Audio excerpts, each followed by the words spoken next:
చెప్పలేదంటే అది మామూలు విషయం కాదు కదా. ఇక ఫైనల్గా ఆఫ్ఘన్ మంత్రి, విదేశాంగ మంత్రి అమీర్ ఖాన్ ముత్తాకి భారత్ పర్యటనకు వచ్చారు సార్. ఇవాళ మన భారత విదేశాంగ మంత్రి జయశంకర్తో కూడా ఆయన భేటీ కాబోతూ ఉన్నారు. ఇప్పటి వరకు ఆఫ్ఘన్లో ఉన్న తాలిబాన్ ప్రభుత్వాన్ని భారతదేశం గుర్తించలేదు. ఇప్పుడు అమీర్ ఖాన్ ముత్తాకి ఇండియాలో పర్యటిస్తూ ఉన్నారు. ఎందుకు వచ్చినట్టు సార్ తాలిబాన్ మంత్రి ఇండియాలో పర్యటన ఎందుకు? అంటే ఇది ఒక్క రోజులో జరిగిన పరిణామం కాదు. 2021లో తాలిబాన్లు తిరిగి అధికారంలోకి వచ్చారు. వెంటనే భారతదేశం తన డిప్లొమాట్లను వెనక్కి తీసుకుంది, జాగ్రత్తలు తీసుకున్న మాట నిజం.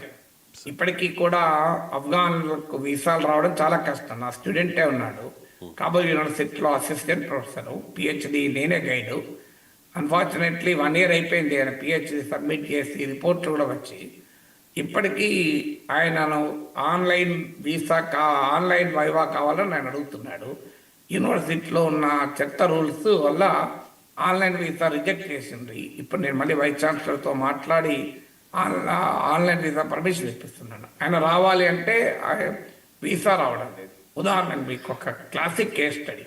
ఆయన ఏమి ఇక్కడ వచ్చి తాలిబాన్ విదేశాంగ మంత్రి వస్తున్నాడు, కానీ ఒక పిహెచ్డి స్కాలర్ రాలేడు. మీరు ఎంత బాధేస్తూ చూడండి. పాపం పిల్లవాడికి ఇబ్రహీం పూర్తి పేరు ఉంది, ఇబ్రహీంతో స్టార్ట్ అవుతుంది. కాబూల్ యూనివర్సిటీలో ఇన్ టైం పిహెచ్డి సబ్మిట్ చేయకపోవడం వల్ల తన జాబ్ కూడా కోల్పోయాడు. ఇప్పుడు ఆఫ్ఘనిస్తాన్లో మొదలే పరిస్థితులు దారుణంగా ఉన్నాయి. ఉన్న అసిస్టెంట్ ప్రొఫెసర్ ఉద్యోగం కూడా పోయింది. అలా కన్నీళ్ళు పెట్టుకుంటున్నాడు. కానీ అన్ఫార్చునేట్లీ మన బ్యూరోక్రసీ ఇప్పటికీ ఆయన పట్ల సింపతి లేదు. సో నేనే పిహెచ్డి గైడ్ను. సో అందువల్ల మీకు ఇండియా ఆఫ్ఘనిస్తాన్ రిలేషన్స్లో ఉన్న తాలిబాన్ అధికారంలోకి వచ్చాక ఛాలెంజెస్కి ఇది ఒక ఉదాహరణ కూడా. సో మీకు భారతదేశం కూడా 2021లో తాలిబాన్ పవర్లోకి వచ్చాక డిప్లొమాటిక్ రిలేషన్స్ ఆగిపోయాయి. ఎందుకంటే మనం అంతకుముందు అమెరికా అనుకూలమైనటువంటి ప్రభుత్వంతో మనకు బెటర్ రిలేషన్స్ ఉన్నాయి. ఆ మాటకొస్తే తాలిబాన్ ఫస్ట్ టర్మ్లో అధికారంలో ఉన్నప్పుడు కూడా ఇండియా రిలేషన్స్ పెట్టుకోలేదు. అప్పుడు వాస్తవంగా తాలిబాన్ ఆఫ్ఘనిస్తాన్ మొత్తాన్ని రూల్ చేయడం లేదు. తాలిబాన్కు వ్యతిరేకంగా నార్థన్ అలియన్స్ ఫైట్ చేస్తుంటే ఇండియా, రష్యా, ఇరాన్ లాంటి దేశాలు నార్థన్ అలియన్స్కి అనుకూలంగా ఉన్నాయి. సో కానీ ఇప్పుడు అలాంటి పరిస్థితి లేదు. ఆఫ్ఘనిస్తాన్లో పొలిటికల్ రియాలిటీ, తాలిబాన్ పూర్తి కంట్రోల్లో ఆఫ్ఘనిస్తాన్ ఉంది. That's the political reality.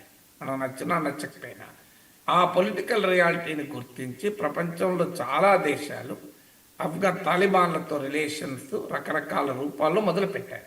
మీరు అన్నట్లు ఇప్పటి వరకు ఇండియా కాదు, ప్రపంచంలో నాకు గుర్తున్నంత వరకు రష్యా మినహా ఎవరు గుర్తించలేదు.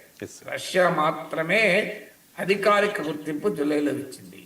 ఇప్పుడు చైనా, పాకిస్తాన్, ఇరాన్ వీళ్ళందరూ కూడా సంబంధాలు పెట్టుకుంటున్న మాట నిజం. So the only prominent country గుర్తించింది రష్యా ఒక్కటే. సో అందువల్ల ఈ ఛాలెంజెస్ ఉన్నాయి. కానీ తర్వాత మనము సంబంధాలు స్టార్ట్ అయ్యాయి. ఖతార్లో మీకు తాలిబాన్ పొలిటికల్ హెడ్ రిప్రజెంటేటివ్తో మన అంబాసిడర్ ఖతార్లో భారత అంబాసిడర్ మీట్ అయ్యాడు.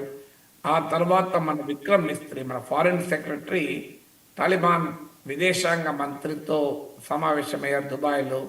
సో ఈ పరిణామాలన్నీ వస్తూ ఇప్పుడు లాస్ట్కు తాలిబాన్ విదేశాంగ మంత్రి భారత్ పర్యటన దాకా వచ్చింది. ఈలోగా జరిగింది ఏంటంటే పహల్గామ్ దాడిని తాలిబాన్ ఖండించింది. ఖండించడంతో పాటు పాకిస్తాన్ వ్యతిరేక వైఖరి తీసుకుంది. దాంతోపాటు ఇండియాను కీ రీజనల్ లీడర్, ఇంపార్టెంట్ కీలకమైన ప్రాంతీయ శక్తిగా తాలిబాన్ వర్ణించింది. సో ఇవన్నీ జరిగాక దాని కల్మినేషన్గా తాలిబాన్ ఫారెన్ మినిస్టర్ వచ్చారు. ఇది సడన్గా జరిగిన పరిణామం కాదు. పహల్గామ్ దాడుల తర్వాత మన తాలిబాన్ విదేశాంగ మంత్రితో కూడా మాట్లాడాడు. ఇక ఎందుకు ఈ పరిస్థితి ఏర్పడుతుంది మీకు ఇంకా లేటెస్ట్గానైతే ఇంకా ఆసక్తికరం ఏంటంటే, మాస్కో నుంచి ఇక్కడికి వచ్చాడు తాలిబాన్ ఫారెన్ మినిస్టర్. మాస్కోలో 10 కంట్రీస్ సమావేశమై ట్రంప్కు వ్యతిరేక వైఖరి తీసుకుంది. ట్రంప్ ఆఫ్ఘనిస్తాన్లోని బాగ్రామ్ ఎయిర్ బేస్ను తమకు ఇచ్చేయాలి, ఇవ్వకపోతే బ్యాడ్ థింగ్స్ విల్ హ్యాపన్ అని హెచ్చరించాడు. తాలిబాన్ దానికి యుద్ధానికి కూడా సిద్ధమే, ఇచ్చే ప్రసక్తే లేదు అన్నాడు. China, Iran, India, Pakistan, Russia తర్వాత 5 సెంట్రల్ ఏషియన్ కంట్రీస్ మాస్కోలో సమావేశమై తాలిబాన్ వైఖరిని సమర్థిస్తూ బాగ్రామ్ ఎయిర్ బేస్ను అమెరికా కావాలన్న న్యాయం కాదు అని తీర్మానించాయి. మీరు ఊహించగలరా, పాకిస్తాన్ చైనాతో తాలిబాన్లతో కలిసి భారతదేశం ట్రంప్కు వ్యతిరేకంగా స్టాండ్ తీసుకుంది. Can you imagine? That is the level of డిప్లొమసీలో ఎంత మార్పు వస్తాయి అనేదానికి. ఇవన్నిటికీ కారణం ఏంటంటే, ఒకటి, మనం ఆఫ్ఘాన్ ప్రజలకు భారతదేశ కమిట్మెంట్ ఉంది. ఆఫ్ఘనిస్తాన్లో పార్లమెంట్ భవనాన్ని ఇండియానే కట్టించింది. తరతరాలుగా ఆఫ్ఘనిస్తాన్లకు భారత్కు చారిత్రక సంబంధాలు ఉన్నాయి, హిస్టారికల్ కల్చరల్ రిలేషన్స్ ఉన్నాయి. సో అందువల్ల ఇప్పటి సంబంధాలు కావు ఇవి. సో అందువల్ల ఆఫ్ఘాన్ ప్రజలకు మనము మానవతా సాయం, హ్యుమానిటేరియన్ ఎయిడ్ కానీ డెవలప్మెంట్ కానీ అందించాలంటే తాలిబాన్ ప్రభుత్వంతో ఏదో రకమైన వర్కింగ్ రిలేషన్షిప్ లేకుండా సాధ్యం కాదు. ఇది మొదటి సమస్య.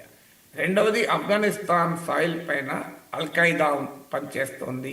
అలాగే ఐసిస్, ఇస్లామిక్ స్టేట్ ఖొరాసాన్ అంటారు. సో ఈ ప్రాంతంలో ఐసిస్ అఫిలియేట్ అది కూడా పనిచేస్తుంది. లష్కర్ ఇ తోబా, జైష్ ఇ మహమ్మద్ లాంటి తీవ్రవాద సంస్థలకు కూడా ఆఫ్ఘాన్లో బేసెస్ ఉన్నాయి. అందువల్ల ఆఫ్ఘనిస్తాన్ సాయిల్ నుంచి భారత్ పైన తీవ్రవాద దాడి జరగకుండా చూసుకోవాలి. ఎందుకంటే పాకిస్తాన్ ఆఫ్ఘనిస్తాన్ నెక్సస్ వల్ల ఈ ప్రమాదం మనకు ఉంది.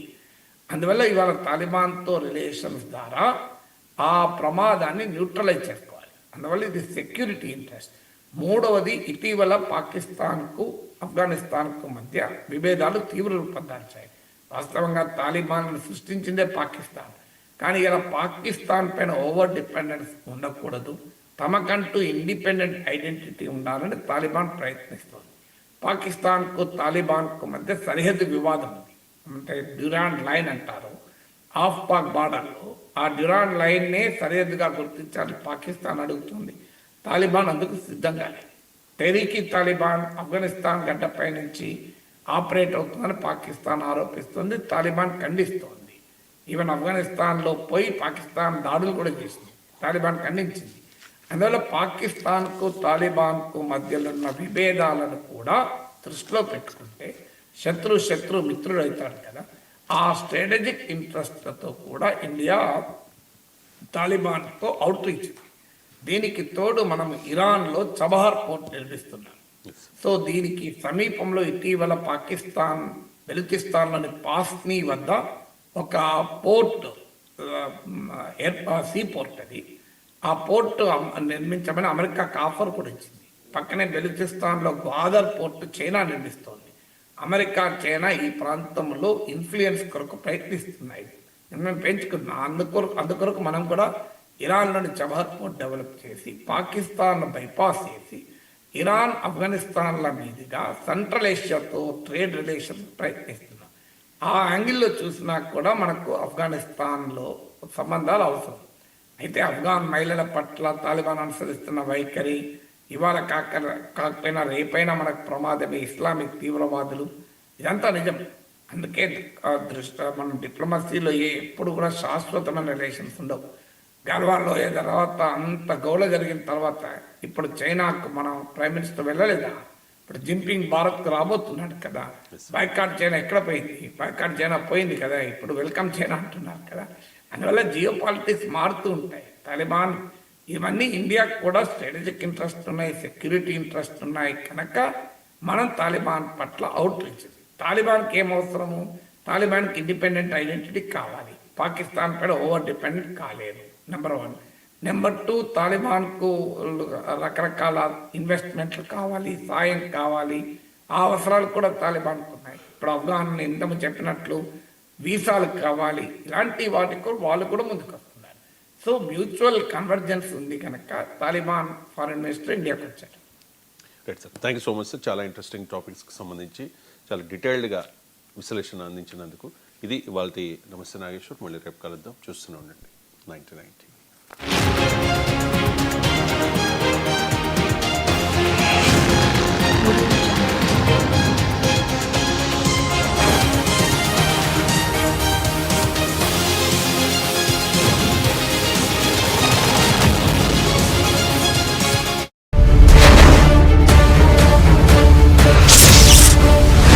ప్రభుత్వం ఆలోచించాలి, ప్రజలు ఆలోచించాలి. ఇవాళ మహిళలే అడుగుతున్నారు.